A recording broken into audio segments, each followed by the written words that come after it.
Pemirsa Cokro TV, kali ini saya kedatangan tamu istimewa ya, teman saya lama yang barusan menyelesaikan PhD di universitas di Paris, di Perancis, di Lyon. Nanti bisa cerita sendiri. Nah, ini disertasinya. Bung Andar Nubowo. Selamat datang, Bung Andar.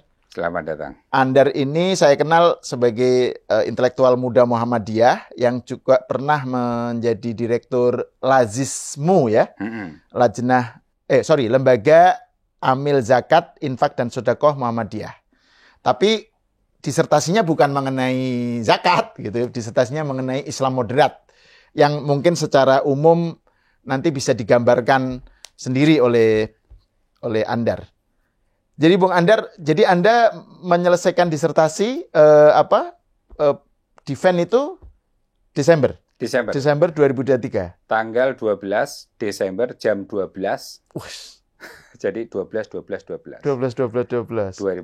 Ya, dan jadi ini angka keramat itu. Oke, itu universitasnya apa namanya? Namanya École Normale Supérieure. Oke. Itu kampus produsen dari para filosof yang mungkin kita kenal, yang karya-karyanya mungkin kita baca ya, seperti Michel Foucault, Pierre Bourdieu. Oke. Nah, itu terus topi yang Anda pakai itu PSG itu? Ini topi klub PSG, Paris Saint-Germain. Itu di mana sih? Klub kesayangan saya. Itu di Lyon ya? Itu di Paris. Di Paris. Saya tinggal di Lyon, tapi justru saya ngefan dengan klub PSG karena ada Messi. Oke. Ya di situ kita disatukan karena saya juga penggemar Messi. Gitu. Oke, kita langsung membahas soal ini aja, soal disertasi Anda. Bisa dijelaskan nggak ini? Ini kan berbahasa Perancis, jadi biar Anda sendiri yang cerita. Ya. Jadi ini disertasi saya, judulnya adalah La jeunesse dans l'islam du juste milieu en Indonésie, histoire et portée de l'institutionnalisation d'une nation ambiguë. Yang kalau dalam bahasa Indonesia saya bisa terjemahkan asal-usul Islam jalan tengah di Indonesia, sejarah dan ruang lingkup pelembagaannya, maksudnya adalah pelembagaan istilah yang punya makna beragam ini. Nah, ini berhasil saya pertahankan di depan 6 juri, semuanya orang Prancis, para ahli Indonesia, kemudian juga ahli Timur Tengah, ya, seperti misalnya Stefan Lacroix ini ahli Timur Tengah, ahli Salafisme di Arab Saudi. Kemudian ada Karim Adires, ini juga ahli tentang Islam, Yahudi, dan Kristen di Afrika Utara. Kemudian ada Delvin Ales, ini ahli tentang hubungan internasional, Islam, diplomasi Islam terutama di Indonesia. Terus kemudian ada Remy Madine. Remy Madine adalah guru saya, jadi pembimbing saya. Dia seorang sejarawan yang disertasinya tentang Masyumi. Oke. Ya. Terus kemudian ada Jeremy James, ini seorang antropolog agama, terutama agama Kristen di Kamboja. Oke. Ya. Jadi ini betul-betul ada yang jadi fokus Indonesia, ada yang lebih regional, ada yang lebih ke tema keislaman, salafisme dan seterusnya ya. Nah, menarik nih, Anda menyebut tadi Islam jalan tengah. Ya. Ini kan kalau dalam diskurs yang lebih umum kan Islam wasatiyah ya. Termnya Islam wasatiyah, kemudian Islam moderasi Islam ya. Islam moderat atau moderasi Islam? Ya, sebenarnya tema yang merujuk pada moderasi Islam. Moderasi Islam. Oke, jadi banyak gitu. Nah, gini, jadi objek kajian saya. Ini kan saya ingin dengar ceritanya ini. Gimana ini disertasi Anda, kenapa Anda tertarik dengan tema Islam wasatiyah atau Islam moderat ya? Islam jalan tengah Islam tadi. Jalan tengah. Ya, bisa diceritakan nggak? Jadi gimana ini? Ya, saya menggunakan istilah Islam jalan tengah itu sebagai istilah tengahan juga karena ada banyak atau ragam istilah ya, konsep secara konseptual maupun secara praktik ya. Islam yang merujuk pada Islam jalan tengah itu, terutama di Indonesia. Ini bukan fenomena Indonesia, tetapi juga fenomena di negara-negara Muslim, bahkan juga di negara-negara Barat, di mana komunitas Muslim sekarang juga sedang mencari identitas baru Islam yang kompatibel dengan perkembangan zaman. Nah, ini terkait erat dengan dalam 2 dekade terakhir misalnya. Pada awal abad ke-21 itu dunia kita itu dihantam oleh ekstremisme kekerasan, jihadisme, terorisme yang Belanda di Amerika pertama kali, tetapi kemudian itu mengalir di sejumlah negara, baik negara Muslim maupun negara non-Muslim, Dan di terutama di Indonesia, di Perancis juga. kasus Nah, apa? kasus Charlie Hebdo Charlie tahun Hebdo, apa itu ya? 2015, kemudian sampai pemenggalan guru SMP Ya. Samuel Paty tahun 2021 yang lalu itu menghentak ruang kesadaran kita. Baik para pemikir, kemudian para ulama, dan juga para pengambil kebijakan di negara Muslim maupun negara non-Muslim, negara Barat misalnya. Nah, ini yang membuat saya tertarik pertama. Yang kedua adalah setelah 9 September ya, 11 September 2021, Maksudnya 2001 peristiwa serangan 9/11, ya. Maka muncul gelombang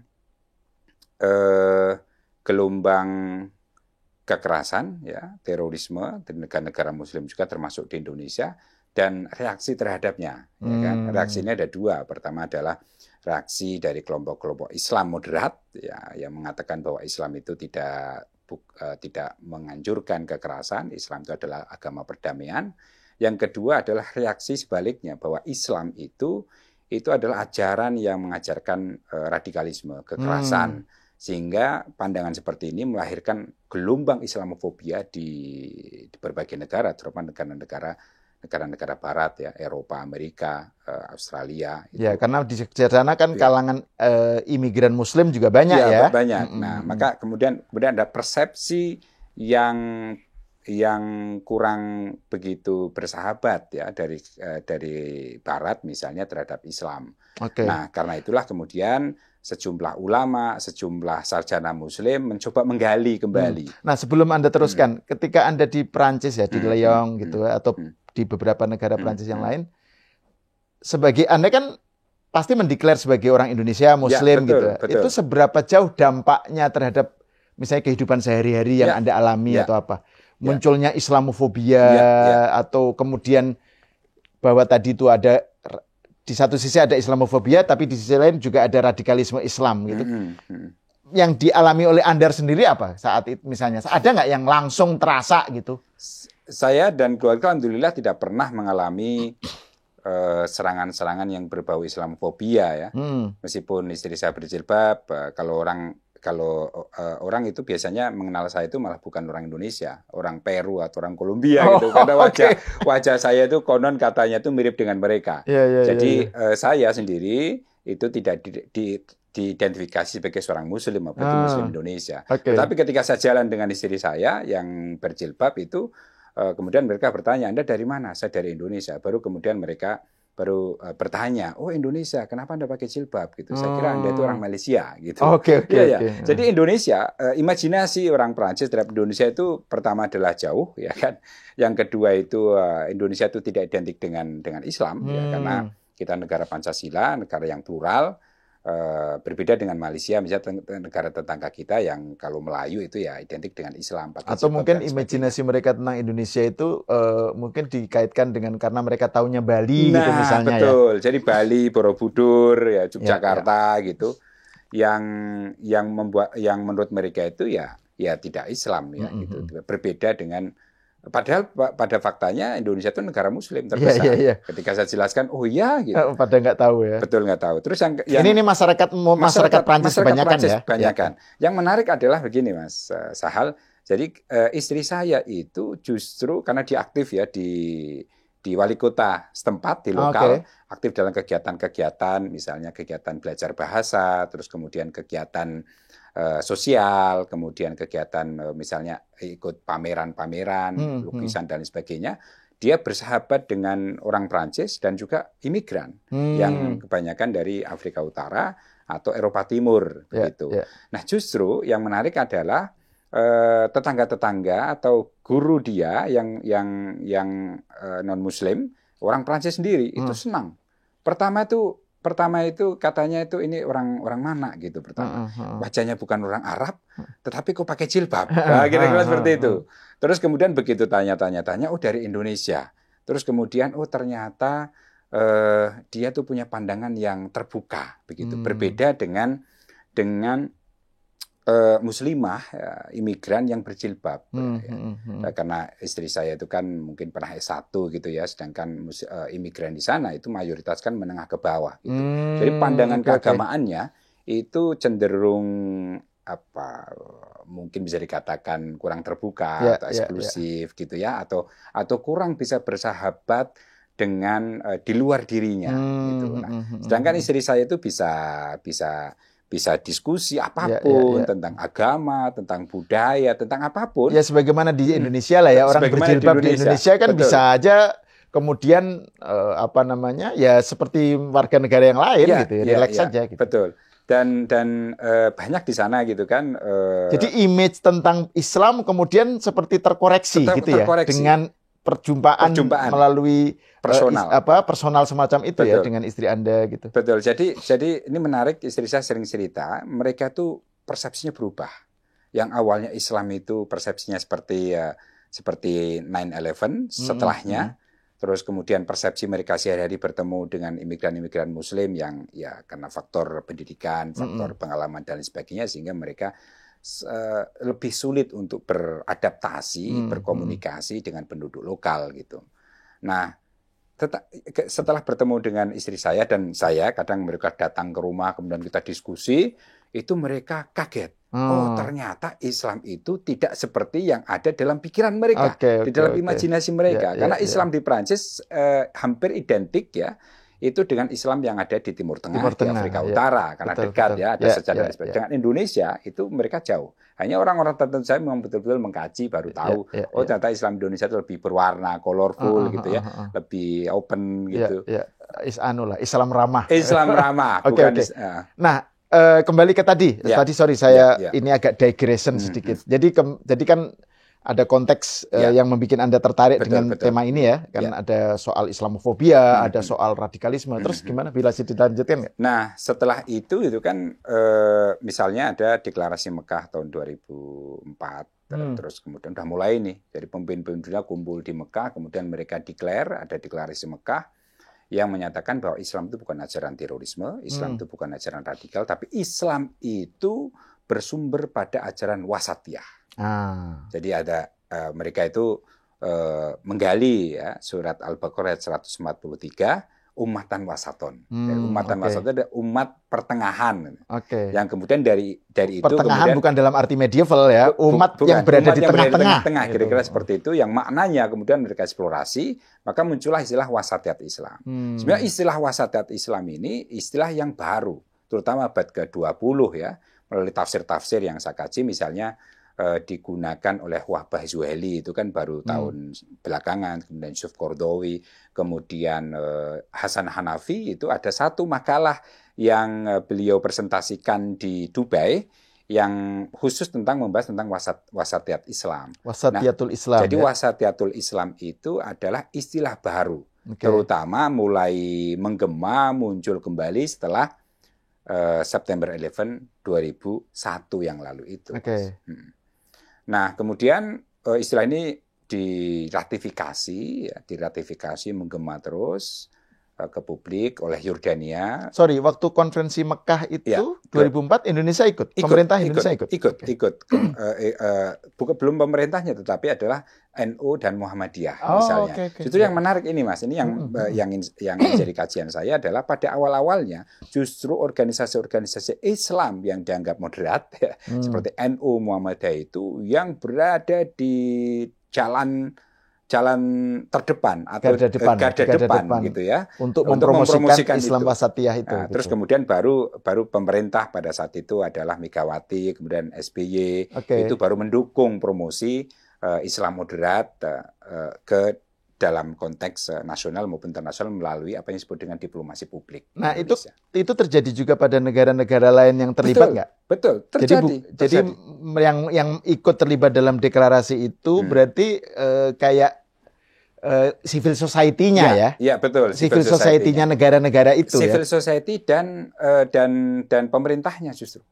Jadi pemerintahnya. Kalau di Indonesia yang terdepan adalah organisasi sipilnya. Gitu. Jadi misalnya Raja Abdullah ya, King Abdullah kedua di Yordania itu pada 2005, kemudian 2006 itu menyelenggarakan secara aktif apa yang disebut dengan deklarasi-deklarasi Islam Wasatiyah tadi itu. Ada deklarasi aman misalnya, yang di situ menegaskan, yang merujuk pada deklarasi Mekah, yang merujuk yang mereka mendeklarasikan komitmen negara-negara Muslim, ulama-ulamanya dan sarjana Muslim untuk mengarustamakan wasatiyatul Islam. Untuk mengarustamakan mainstreaming Islam Wasatiyah. Ya, mainstreaming Islam Wasatiyah. Tujuannya adalah tadi itu, untuk menangkal ekstremisme kekerasan di kalangan umat Islam, dan sekaligus juga menangkal Islamofobia yang muncul sebagai akibat dari kekerasan yang dilakukan oleh sekelompok yang menamakan Islam itu. Jadi ini jalan tengahnya itu menghadapi dua tantangan itu ya, dua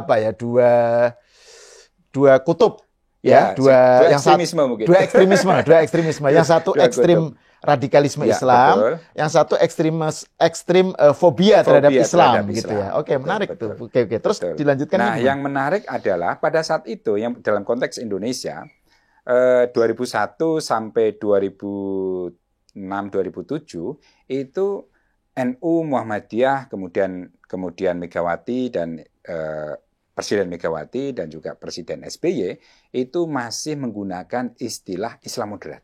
Nah, ini sudah mulai masuk nih, Mas.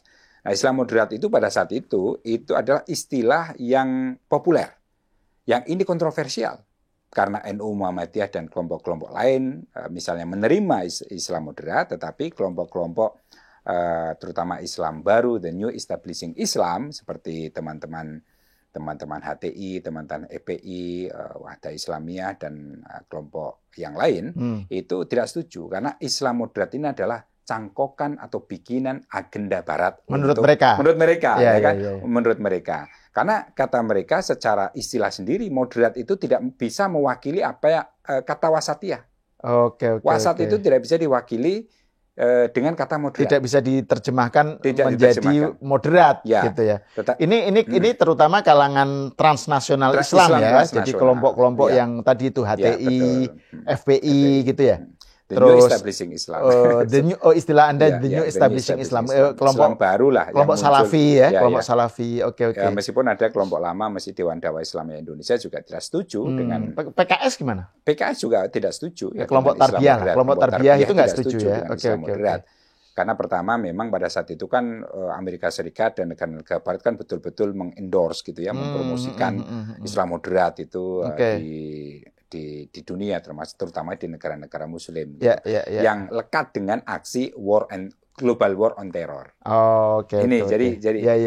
Kemudian mulai misalnya misalnya kita perlu catat ya jasa Azumardi Azra misalnya yang beliau mempromosikan ini Islam moderat.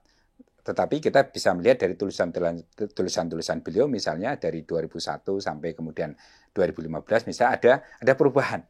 Mulai tahun 2007, 2008, 2009 Profesor Azumardi Azra itu tidak lagi menggunakan istilah Islam moderat, tetapi menggunakan istilah Islam wasatiyah atau wasatiyatul Islam untuk menggantikan Islam moderat tadi itu. Jadi ini ada strategi dari ulama atau sarjana-sarjana Muslim Indonesia untuk bagaimana supaya istilah Islam moderat ini, ajaran yang luhur ini, itu bisa diterima oleh semua kalangan.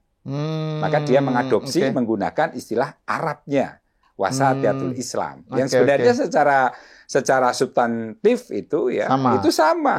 Tetapi bungkusnya, Indonesia kan bungkus itu kan penting, Mas. Kalau Buya Syafi'i gimana? Kan Anda termasuk murid Buya Syafi'i, jadi betul. Jadi Buya Syafi'i itu ketika beliau menjadi ketua umum pimpinan pusat Muhammadiyah, beliau mendeklar I am moderate Muslim. Bahkan ketika bertemu dengan George Bush, dia mengaku sebagai pendukung moderat Islam gitu ya. Bahkan saya I am moderate Muslim, Muhammadiyah itu adalah Islam moderat di Indonesia bersama dengan Nahdlatul Ulama. Saat itu kan bertemu dengan di Bali gitu ya, bersama Pak Azumardi Azra juga kan? Betul. Terus kemudian bersama dengan Pak Hasyim Muzadi dari PBNU gitu. Nah, pada saat itu NU Muhammadiyah mengidentifikasi dirinya sebagai Islam moderat.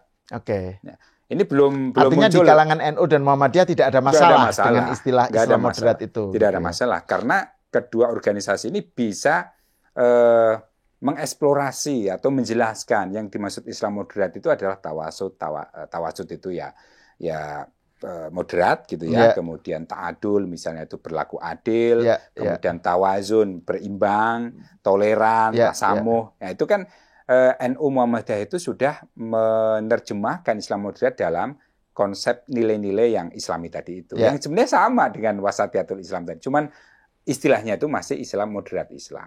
Yang memang dalam konteks internasional misalnya di kampus-kampus di barat sendiri, istilah ini juga debatable, Mas. Debatable. Nah, untuk menghindari itu, ya kan, saddud dari ahnya itu artinya untuk preventionnya dari kelompok-kelompok Islam ini, maka kemudian misalnya Pak Zumardi Azra, kemudian Din Samsudin setelahnya, ketika beliau menjadi Sekkum ya pada saat itu kan juga cukup aktif mendorong promosi Islam moderat. Kan? Pak Din Samsudin bersama dengan tokoh-tokoh NU itu kan Pak Hasyim Muzadi itu hadir dalam deklarasi Mekah, kemudian aktif juga dalam deklarasi Yordan. Kemudian Pak Menteri Agama Mahfud Basyuni itu menjadi penandatangan dari deklarasi aman di Yordania.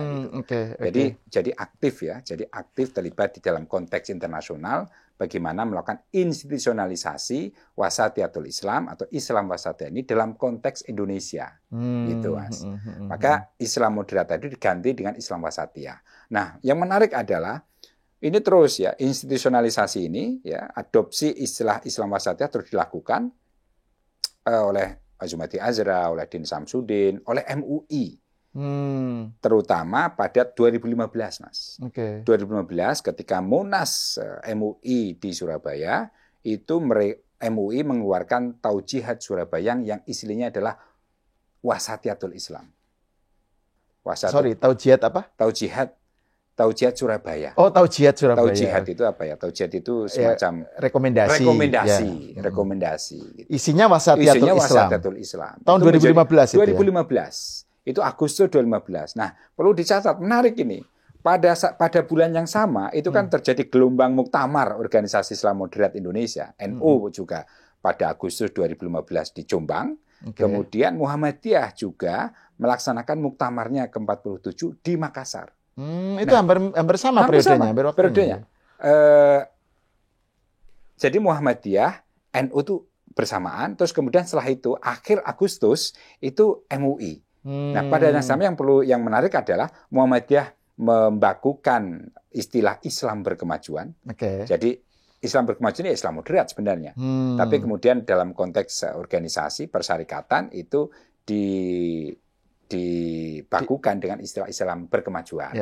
Progresif Islam. Kemudian NU juga sama. Yang dalam pemahaman mereka, teologi mereka, ideologi mereka yang mengacu kepada tradisi lokal kenusantaraan, maka mereka membakukan itu dengan istilah Islam Nusantara. MUI sebagai konfederasi organisasi-organisasi Islam di Indonesia tentu tidak mengambil salah satu dari keduanya kan.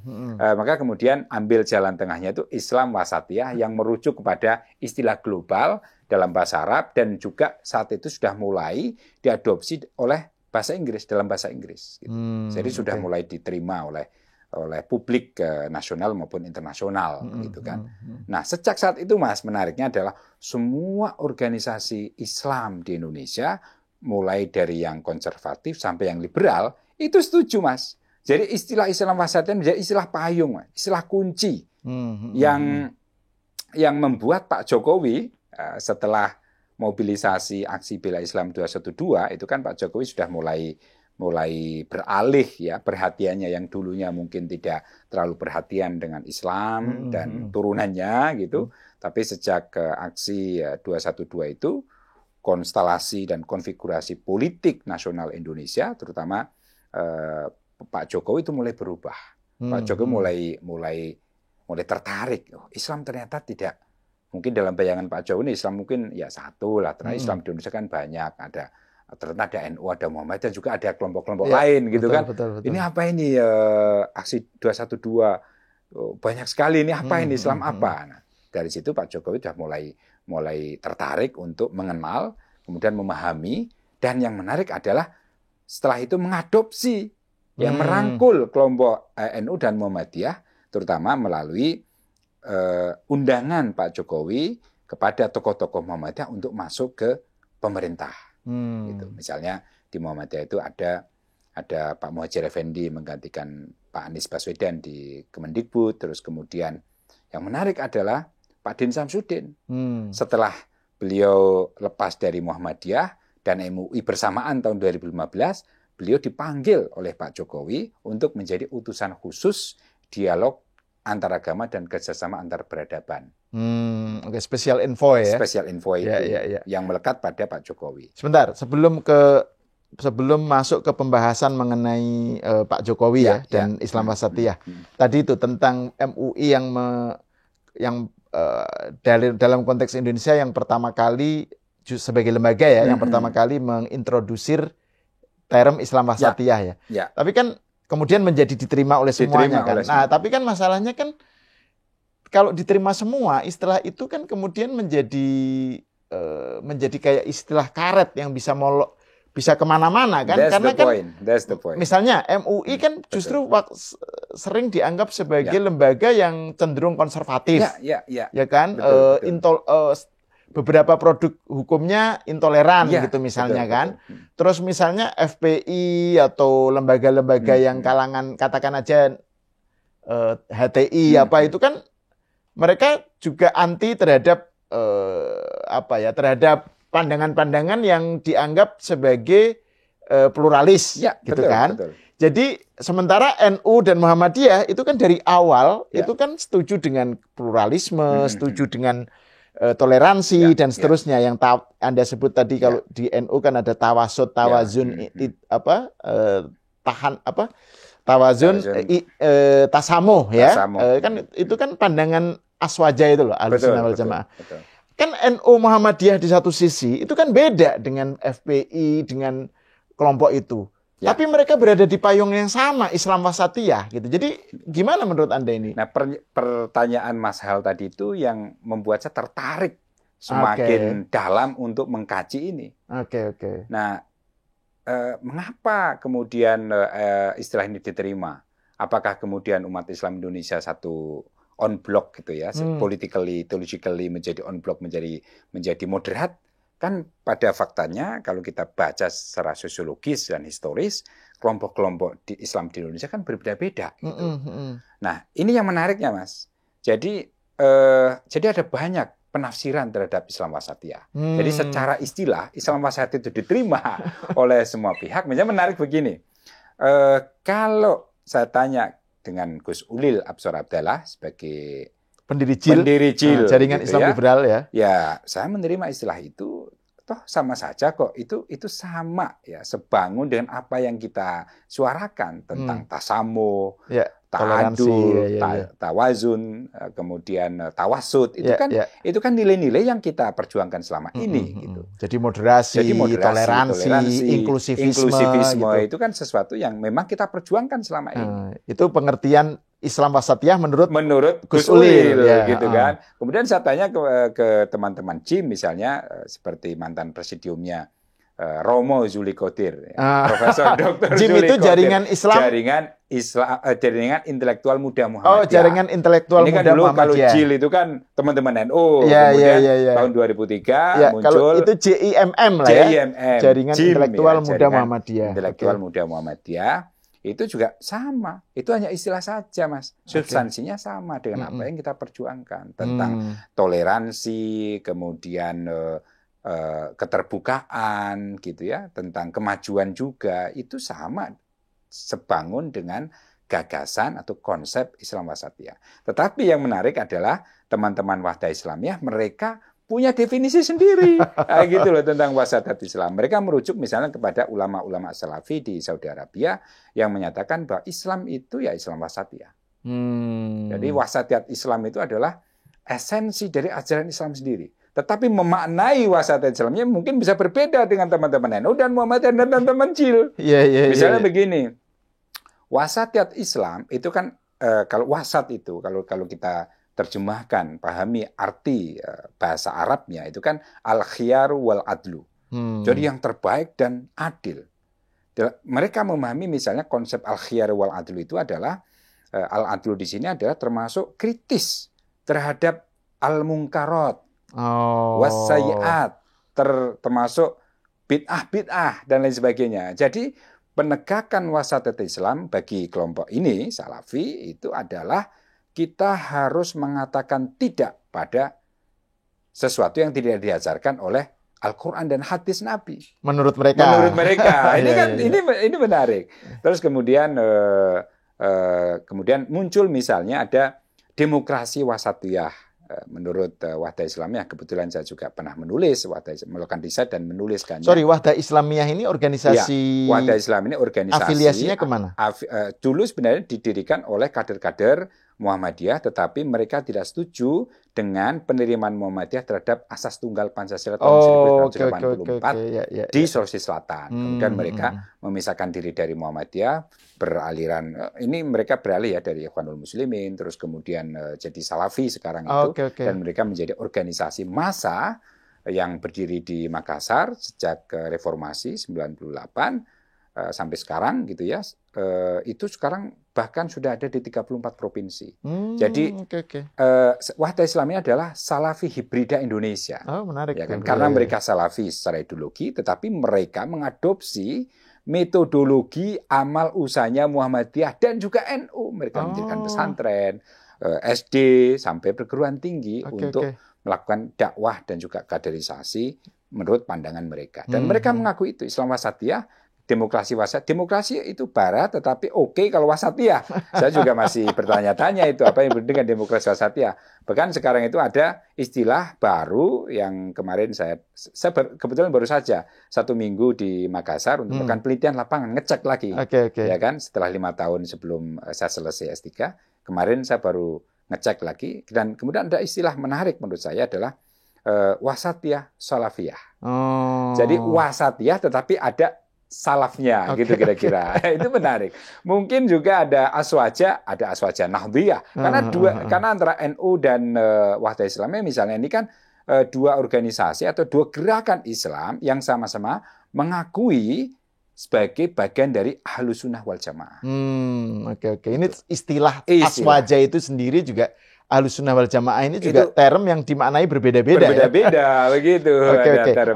Kembali ke soal tadi Pak Jokowi. Jadi kan setelah itu Pak Jokowi mengadopsi term istilah wasatiyah, mendukung. Oke, bisa dilanjutkan nggak? Nah ini penunjukan Pak Din Samsudin ini menurut saya turning point dari institusionalisasi Islam wasatiyah atau Islam jalan tengah di Indonesia. Institusionalisasi itu pengertiannya gimana? Pengertiannya adalah bahwa Islam moderat atau Islam jalan tengah ini bukan hanya sekedar konsep, tetapi sudah mulai dilembagakan.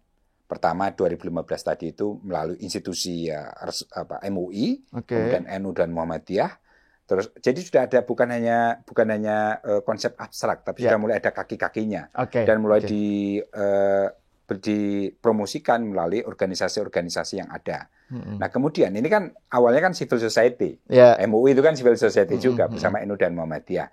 Tapi begitu Prof. Din Samsudin ditunjuk menjadi special envoy oleh Pak Jokowi, tanggal 1 sampai tanggal 3 Mei 2018, Pak Din Samsudin ini memprakarsai KTT, konferensi tingkat tinggi atau konsultasi tingkat tinggi Wasatiyatut Islam, jadi Islam Jalan Tengah di Bogor, yang dihadiri oleh 100 lebih intelektual dan ulama Islam di seluruh dunia. Gitu. Jadi ada Sunni, ada Grand Sheikh Al-Azhar, kemudian dari Iran juga bahkan wakil Perdana Menteri kalau tidak salah itu datang dari Iran untuk datang ke sini.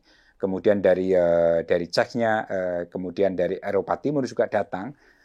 Dan dari kelompok-kelompok Islam yang beragam tadi datang, mereka duduk bersama, mereka sepakat ya untuk mendeklarasikan Risalatu Bogor atau Bogor Message, pesan Bogor tentang Wasatiyatut Islam, tentang promosi Wasatiyatut Islam. Jadi negara-negara Muslim itu sudah sepakat ulama-ulamanya itu bahwa Wasatiyatul Islam itu perlu diarusutamakan dan diinstitusionalisasikan dalam kehidupan sehari-hari umat Islam.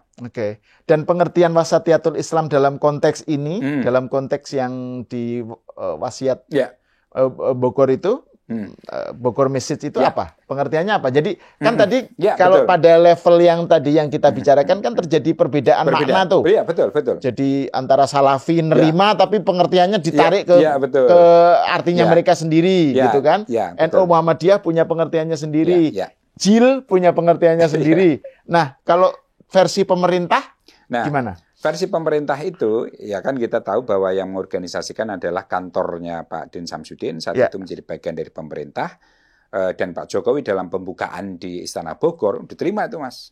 Ulama-ulama diterima, kebetulan saya saat itu di Singapura, kemudian mendapat kesempatan untuk jadi observer. Gitu.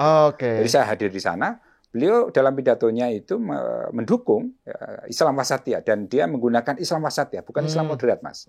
Dan mendukung Indonesia menjadi salah satu pusat baru peradaban Islam yang kosmopolitan gitu ya, karena menurut Pak Jokowi itu Islam Indonesia itu Islam yang toleran, kita koeksisten dengan perbedaan, kita inklusif dan lain sebagainya. Yang ini bisa menjadi contoh bagi dunia Islam. Artinya Islam itu tidak tunggal, ada Islam Indonesia yang seperti ini itulah kira-kira.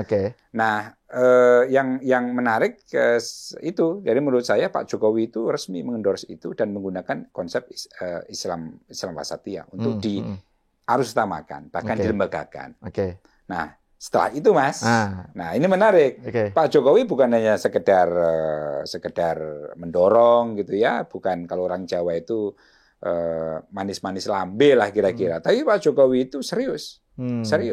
Karena mungkin pertimbangannya kalau Pak Jokowi mungkin pertimbangan politik juga, ya kan, untuk menghadapi arus konservatisme Islam ya dalam konteks kajian-kajian akademik misalnya konservatif turn di Indonesia itu, maka kemudian perlu ada Islam moderat untuk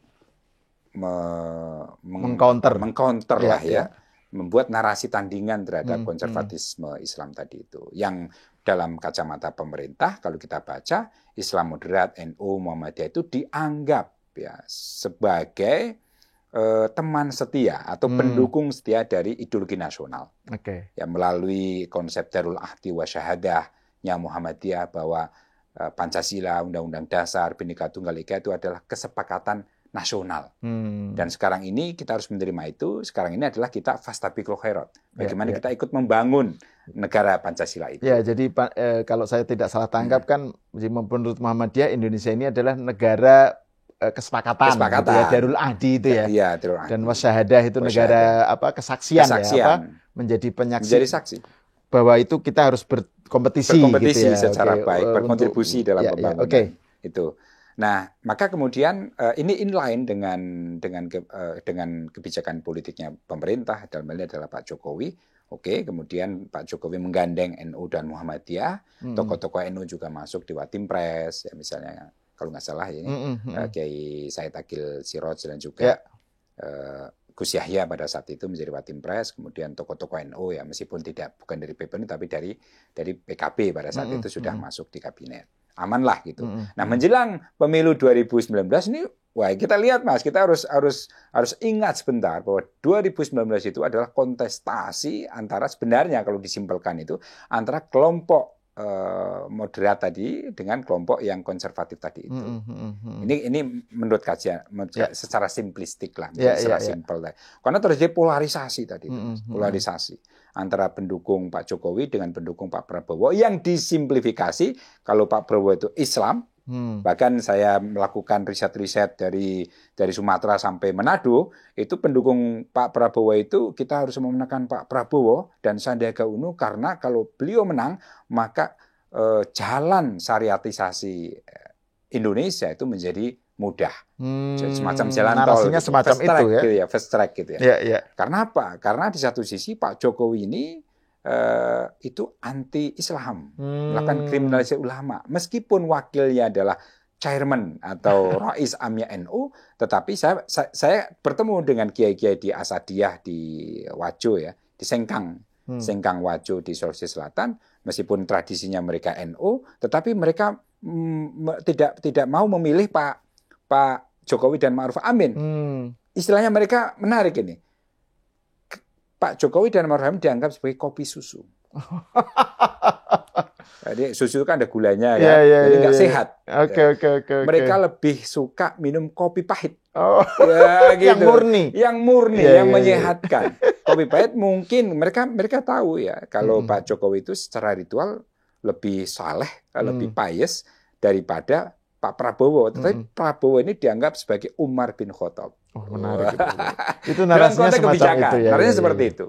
Nah, maka dengan menggandeng Kiai Ma'ruf Amin, maka di sini nih kelompok-kelompok moderat itu kan memilih kepada Pak Jokowi, sedangkan kelompok-kelompok yang tadi konservatif atau ya mungkin the new establishing Islam yang baru muncul belakangan ini setelah reformasi, itu mereka cenderung memilih Pak Prabowo dan Sandiaga Uno. Nah, ini kontestasinya seperti itu. Oke. Nah, kemudian setelah Pak Jokowi menang, nah di sini Pak Jokowi kemudian mengarusutamakan wasadat Islam itu dengan moderasi beragama Oke. melalui inisiatif yang dilakukan oleh Menteri Lukman Hakim Saifuddin, ya kan. Jadi menjelang akhir ya beliau merumuskan moderasi beragama. Itu kalau nggak salah ada rumusannya dalam bentuk buku panduan ya? Ya, buku panduan. Diterbitkan oleh Kemenak. Diterbitkan oleh Kemenak dan Di bawah, juga ada waktu tanya itu jawabnya. Kemenaknya Menteri Agamanya Menteri Agamanya masih Pak Lukman Hakim ya, Saifuddin Lukman Hakim dari P3 dan beliau juga Pesdam NU. Nah, ini juga menarik. tokoh NU. Jadi kan tadinya istilahnya Wahdatiyatul Islam. Wasatiyatul Islam. Wasatiyatul Islam. Kata Islam kan, jadi kaitannya ada moderasi Islam atau jalan tengah Islam. Ya. Tapi kemudian oleh zaman Pak Lukman sebagai Menteri Agama, istilahnya menjadi beragama ya, moderasi beragama. Jadi bukan hanya Islam gitu. Itu gimana? Itu saya tanya langsung kepada Pak LHS, Pak Lukman Hakim Saifuddin, Gus LHS. Gus Lukman. Gus Lukman. Itu saya tanya, kenapa menjadi moderasi beragama? Beliau mengatakan bahwa, loh, kita ini Kementerian Agama, bukan Kementerian Islam, kira-kira seperti itu. Dan itu yang pertama. Yang kedua, bahwa ekstremisme itu bukan Islam saja, tapi ada di setiap agama, bukan ada di setiap kelompok, gitu ya. Ada di setiap madhab atau denominasi keagamaan. Nah, karena itulah tugas Kementerian Agama itu mengutamakan cara pandang dan perilaku yang moderat dan toleran. Bukan hanya orang Islam saja, tetapi semua bangsa Indonesia yang beraneka ragam agamanya itu harus toleran. Nah, ini kan tugas negara. Maka pada saat itu Pak Lukman Hakim Saifuddin itu semangat ya menggunakan istilah ini, moderasi beragama, di alih-alih menggunakan istilah moderasi Islam atau Islam wasatiyah gitu kan. Ya, itu dua alasan itu yang saya catat yang menjadi alasan penting dari Kemenak ya Pak Lukman Hakim Saifuddin. Dan yang ketiga itu di mana posisi Kemenak dalam konteks institusionalisasi atau promosi Islam moderasi beragama tadi itu. Posisinya adalah sebagai fasilitator.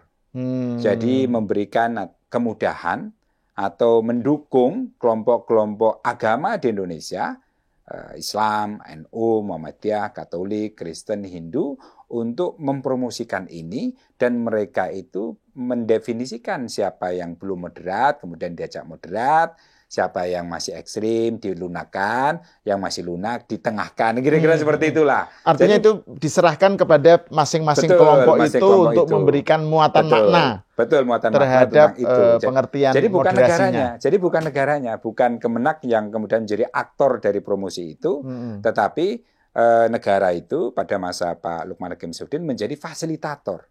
Ya kan, sebagaimana yang selama ini terjadi. Pemerintah itu kan memfasilitasi, berada di tengah-tengah memfasilitasi itu. Nah, pada saat itu anggarannya masih kecil, Mas. Anggarannya masih kecil, mungkin sekitar 400 miliar ya, apalagi tahun 2000 ketika Pak Jokowi menang, kemudian Menteri Agamanya Pak Fahrul Razi, Jenderal Fahrul Razi itu masih 400 miliar. Nah, baru ketika kecil itu pengertiannya bukan karena 400 miliar itu kecil ya, tapi itu dibandingkan dengan konteks Indonesia. Konteks Indonesia yang luas dan problem anggaran segitu termasuk kecil. Ya, betul. Gitu. Problem toleransi yang masih belum kuat di beberapa tempat gitu ya, di komunitas agama itu sebenarnya kecil ya. Maka kemudian ketika Gus Menteri Yakut Khalil Qumas menjadi Menteri Agama Januari 2020 ya kan, maka kemudian setelah itu anggaran atau program moderasi beragama masuk ke dalam RPJPMN 2020-2024. RPJPM itu adalah rancangan pembangunan jangka menengah nasional. Oke. Yang leading sektornya itu adalah Kementerian Agama. Jadi moderasi beragama bukan hanya urusan Kementerian Agama, tapi urusan kementerian, semua kementerian, termasuk seperti BNPT, kemudian Polri itu juga ikut terkait, dan institusi negara lah, aparatus negara itu juga terlibat di dalam proyek moderasi beragama itu, yang budgetnya dari 400 miliar menjadi 3,2 triliun. Itu gede itu kan, gede sekali itu kan. Nah, ini yang menarik. Nah, begitu terus pada yang sama setelah itu misalnya Pak Jokowi kan, kita harus ingat bahwa Pak Jokowi untuk mengarusutamakan moderasi itu beliau itu tampaknya menggunakan politik ya dalam tanda petik ya, merangkul ya kelompok Islam moderat, NU Muhammadiyah, mungkin terutama NU gitu ya. Terus kemudian memukul, mengeksklusi lah ya, gitu. Jadi kira-kira. Yang merangkul dan mengalienasi ya. Mengalienasi misalnya HTI ya 2016 kan jelas dibubarkan. Terus FPI tahun 2020 dibubarkan juga. Nah, ini yang menarik. Jadi di satu sisi itu merangkul sekaligus mengeksklusi kelompok-kelompok, terutama kelompok-kelompok yang memang secara politik dan sosial keagamaan itu tidak cocok dengan Pak Jokowi atau pemerintah Jokowi gitu ya. Nah, yang menarik adalah ketika kampanye moderasi beragama yang awalnya oleh Pak Lukman Hakim Saifuddin itu diberikan keluasan kepada kelompok agama dan ormas. Nah, pada masa Gusmen tampaknya yang dominan adalah Gusmen itu maksudnya Gus Menteri ya. Pak Yakut ya. Kemenak di masa Gus Yakut ini yang dominan adalah negara. Kementerian Agama dan juga negara, bukannya Kementerian Agama, karena termasuk Kemenko PMK di bawah Pak Muhadjir Effendi itu juga ada Direktorat Jenderal yang menangani pendidikan dan moderasi beragama. Jadi ini bisa menjadi proyek nasional gitu Mas. Bukannya Kementerian Agama saja, tapi leading sektornya memang Kementerian Agama. Nah, dalam konteks ini ada peralihan dari peralihan aktornya, jadi aktor civil society atau agama, kelompok agama menjadi aktor negara. Jadi urusan moderasi beragama ini menjadi urusan negara, Mas. Wah, nah, ini dan civil society sebagai apa? Civil society, kalau saya tanya-tanya, kami cuma diundang untuk sosialisasi, Mas, gitu kira-kira. Jadi ini di sini titik ininya ya, titik turning point-nya ya. Turning point. Dari wacana wasatiyatul Islam atau moderasi beragama itu ya. Jadi ini kan menarik ini. Ternyata itu ada perubahan-perubahan yang implikasinya itu. Implikasinya apa misalnya? Nah, yang Anda lihat itu? Yang saya lihat adalah pertama ya, NU, Muhammadiyah, Persis, Wasliyah, terus yang lain-lain, kelompok Islam yang lain atau kelompok agama lain itu menjadi objek saja. Padahal awalnya ini adalah sebagai pelopor atau sebagai avant-gardis. Jadi berada di garda depan dalam menggali, ya, kemudian mempromosikan dan mengarusutamakan gagasan wasatiyat Islam atau moderasi Islam tadi itu. Tapi di masa sekarang itu mereka itu menjadi objek. Ini bahasa mereka ya, kami hanya diundang, di objek, menarik itu tidak diajak kerjasama. Misalnya, ayo ini ada ini dan sebagainya, ayo silahkan. Ya, karena apa? Karena semua pembiayaan dan lain sebagainya itu yang menangani adalah Kementerian Agama terutama itu. Dan sosialisasi atau kampanye moderasi beragama itu terutama diarusutamakan di lingkungan Kementerian Agama. Jadi PNS atau ASN Kementerian Agama misalnya ada istilahnya itu ada tes moderasi beragama. Nah, itu kan yang kalau kita baca di sosial media itu kan dosen-dosen dari PT AIN itu Uin, Stein dan lain sebagainya, wah habis ada yang senang, ada yang wah ini kok kayak gini dan ragam ya, reaksinya gitu. Ini analoginya kayak ini dong, kalau sudah menjadi jadi penafsirannya itu udah diambil alih oleh negara, itu analoginya kayak waktu Pancasila menjadi P4 dulu dong. Saya kira ya. Itu justru malah bisa menyempitkan dan membuat makna dari moderasi agama. Dari moderasi beragama. Karena moderasi beragama kan itu ada 4 kategori ya, yang dalam buku resmi ya, moderasi beragama dikeluarkan oleh Kementerian Agama. itu 4 kategori moderasi beragama itu, yang kategori komitmen kebangsaan. Apa aja bisa disebutkan nggak? Misalnya terhadap Pancasila dan Bhinneka Tunggal Ika, terus Oke. kemudian tentang keragaman, toleransi, kemudian yang terakhir adalah mengakomodasi tradisi dan budaya lokal.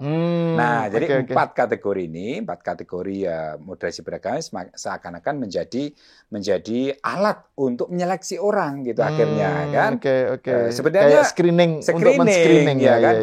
Kalau Anda misalnya tidak Pancasilais, tidak menjadi Pancasila, Anda tidak moderat dan Anda ini melawan moderasi beragama. Bukan hanya itu, karena moderasi beragama itu diselenggarakan oleh negara, ya seakan-akan menjadi madhab negara gitu ya.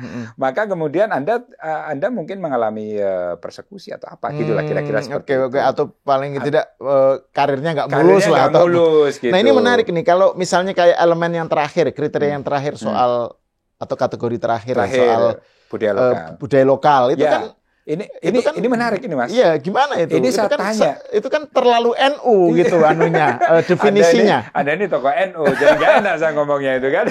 Ya, gimana itu? Tapi ini menarik Mas. Jadi saya tanya ya, ini menurut mereka yang saya tulis di disertasi saya tanya ke tokoh-tokoh Muhammadiyah. Itu yang kita kritik gitu. Jadi moderasi menjadi sempit maknanya. Jadi moderat itu kan seharusnya mengakomodasi. Jadi keragaman agama, keragaman budaya, keragaman pandangan politik umat gitu yang kemudian terangkum di dalam konsep moderasi beragama. Jadi Bhinneka Tunggal Ika lah kira-kira seperti itu. Tetapi ketika ada klausul kategorik tentang akomodasi terhadap tradisi dan budaya lokal, ini sudah penyempitan makna karena ini identik dengan mazhab tertentu di Indonesia. Seperti yang disampaikan secara gamblang oleh tokoh NU kita, kira-kira itu. Jadi kesannya moderasi beragama gitu. Yang diintroduksi oleh pemerintah, versi pemerintah itu jadinya hanya menampung warna NU gitu ya. Padahal harusnya meluas. Harusnya meluas, bukan hanya itu gitu ya. Kan sebenarnya kan MUI itu wasat Islamnya ada 12 Mas. Ada etik, ada tawazun kan udah jelas ya. Kemudian ada ibtikar, ada inovasi kreatif saking banyaknya itu. Terus kemudian di 2018 itu kan ada muwatonah juga misalnya. Ada muwatonah di konsep nasionalisme. Konsep citizenship. Ya, kewarganegaraan. Ini kan penting. Seharusnya mengacu aja kepada ya ini bukan seharusnya kita kan cuman peneliti gitu ya. Mungkin kalau bukan seharusnya, mungkin kalau merujuk kepada pesan-pesan Taujihat Surabaya, kemudian deklarasi Bogor, mungkin moderasi beragama itu lebih luas, Mas. Lebih luas. Tidak seperti sekarang, hanya 4 tadi itu. Sehingga seakan-akan yang moderasi beragama itu ya aswaja nahdiyah. Ya, enggak, soalnya gini, dari segi, kalau itu hanya berhenti pada versinya NU, betul, itu oke. Karena kan memang NU salah satu ciri khasnya kan mengakomodasi budaya lokal gitu kan.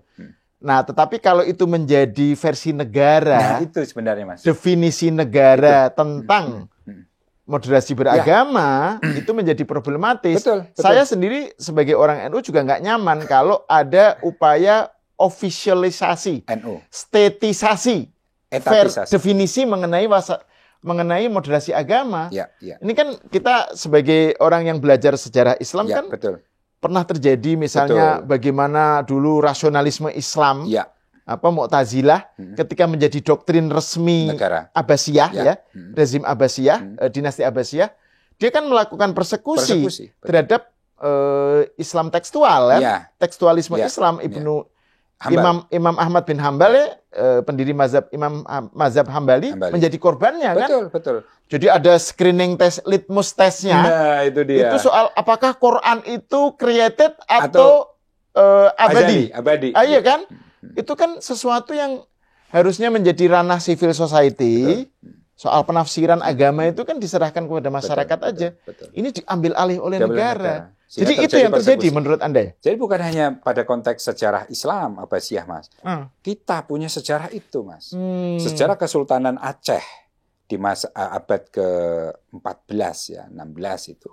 Itu terjadi persekusi ya kan oleh negara atas nama madhab tertentu kepada madhab yang bukan negara. Misalnya pada saat itu adalah Sufisme Hamzah Fansuri yang Wahdatul Wujud itu pernah diadopsi oleh Sultan Iskandar Muda. Maka kemudian yang tidak mengakui atau tidak sejalan dengan Wahdatul Wujud kemudian dipersekusi. Kemudian ketika berganti dengan Sultanah atau Ratu Safiatud Daulah, ya, itu kemudian Safiatud Daulah ini ratunya ini kemudian menjadikan Nuruddin Araniri yang berpandangan sufisme syariatik itu menjadi Syekhul Islam dan menjadikan sufisme syariatik ini menjadi madhab negara. Maka gantian, Mas. Jadi ajaran Hamzah Fansuri dan murid-muridnya seperti Kamaluddin Al-Asy dan Samsur Rizal itu kemudian dipersekusi dan dibunuh, Mas. Kitab-kitabnya dibakar. Itu inkuisisi yang terjadi dalam praktek Islam di Nusantara itu pernah terjadi abad ke-14-16 itu. Ya, yang terjadi. Ya, ini sebenarnya juga terjadi misalnya yang terjadi di Saudi juga, di Saudi, kan. Ketika Wahabisme menjadi doktrin resmi, maka yang Aswaja, yang Ahlussunnah wal Jamaah, ya, Islam 4 mazhab dan seterusnya itu mengalami peminggiran gitu. Jadi ini yang menjadi isu di sini, yang menjadi problem kan ketika sebuah tafsir tertentu terhadap agama itu menjadi doktrin resmi, dikooptasi, menjadi doktrin resmi negara, dan disitulah terjadi problem utamanya, ya. Jadi itu yang menurut Anda sekarang terjadi pada diskurs mengenai moderasi beragama juga, ya. Betul. Itu yang saya temukan, dan juga saya analisa dalam disertasi saya. Jadi ketika negara itu menjadi aktor utama, maka bukan fasilitator, ya.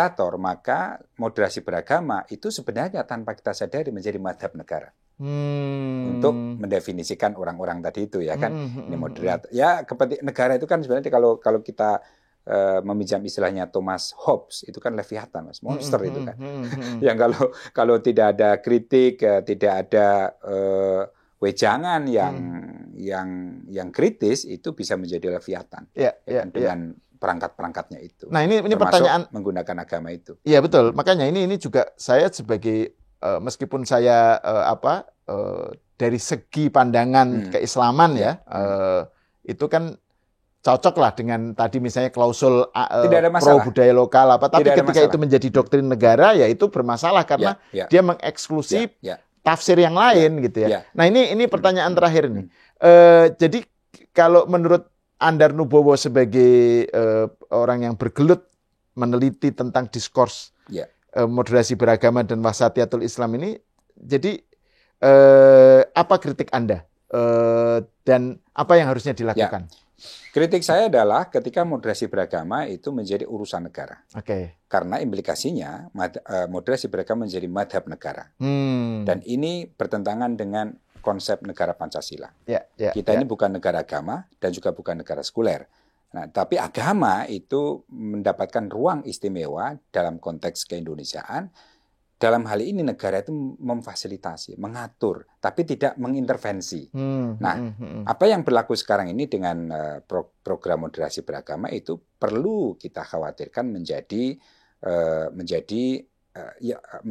semacam madhab negara, tafsir negara yang digunakan untuk kepentingan-kepentingan negara atau politik negara, gitu kan. Yang itu justru akan menimbulkan, pertama adalah favoritisme. Ya kan? Jadi kelompok-kelompok yang pro terhadap negara itu yang akan diakui. Dan negara dalam hal ini pun ya pejabat-pejabat negara tertentu, gitu, ya. Pejabat tertentu. Jadi termasuk misalnya yang punya akses politik dan ekonomi, hanya mereka itu yang sesuai, yang selaras dengan madhab moderasi beragama atau yang moderat menurut versi negara, gitu kan. Yang tidak, ya tidak. Misalnya mungkin Mas Sahal ini karena dianggap menentang moderasi beragama, maka saya nggak menentang moderasi beragama. Menteri, saya menentang